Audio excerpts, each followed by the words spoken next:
ഞങ്ങളുടെ ഇവിടത്തേക്ക് ഒരു കാലാവസ്ഥ ഇപ്പോഴേ മഴയുണ്ടോയെന്ന് ചോദിച്ചാൽ മഴയുണ്ട് താനും, മഴയില്ലേന്ന് ചോദിച്ചാൽ ഇല്ല, അങ്ങനത്തെ ഒരു അന്തരീക്ഷമാണേ. അപ്പോൾ ഇന്നിപ്പോൾ അത്യാവശ്യം നല്ല വെയിലുണ്ട്. കഴിഞ്ഞ ദിവസം കൈയുടെ തുണിയൊന്നും ഉണങ്ങിയിട്ടില്ല. അപ്പോൾ അതൊക്കെ ഒന്ന് എടുത്ത് വിരിച്ചിട്ടതിന് ശേഷം നമ്മുടെ സപ്പോട്ടക്കായ ഒന്ന് പറിക്കാമെന്ന് വിചാരിച്ചു. ഞാൻ പറഞ്ഞില്ലേ ഏകദേശം മൂത്തിട്ടുണ്ടെന്ന്. ഇനി പറിച്ചില്ലെങ്കിൽ നമ്മൾ പോലും കാണില്ല, താഴെ വീണ് കേടായി പോവുള്ളൂ. എന്നാൽ പിന്നെ മുകളിലേക്കും കൂടി ഒന്ന് പോകാമെന്ന് വിചാരിച്ച് പോയപ്പോൾ കോവക്കായ അവിടെ ഇവിടെയൊക്കെ ഉണ്ട് കേട്ടോ. കുറേയൊന്നുമല്ല, ഒരു 5-6 എണ്ണം അത്രേ ഉള്ളൂ, വളരെ കുറച്ച്. ഉള്ളത് മതിയല്ലോ നമുക്ക്.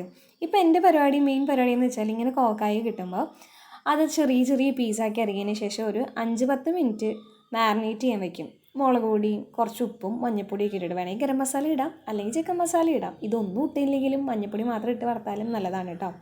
എന്നിട്ട് വെളിച്ചെണ്ണയിലിട്ട് വറുത്തെടുക്കുക. ചോറിന് വേറെ ഒരു കറിയും വേണ്ട, ഈ ഒരു ഐറ്റം മതി കേട്ടോ. എനിക്ക് ഭയങ്കര ഫേവറേറ്റ് ആയ ഒരു ഐറ്റമാണ് കേട്ടോ. അപ്പം പിന്നെ ഭരണിയൊക്കെ ഒന്ന് കഴുകി വൃത്തിയാക്കി വെക്കണം. കുറച്ച് ഉപ്പ് അമ്മ പുതിയത് കൊണ്ടുവന്നിട്ടുണ്ട്, അപ്പോൾ ഒന്ന് റീഫിൽ ചെയ്തെടുക്കണം.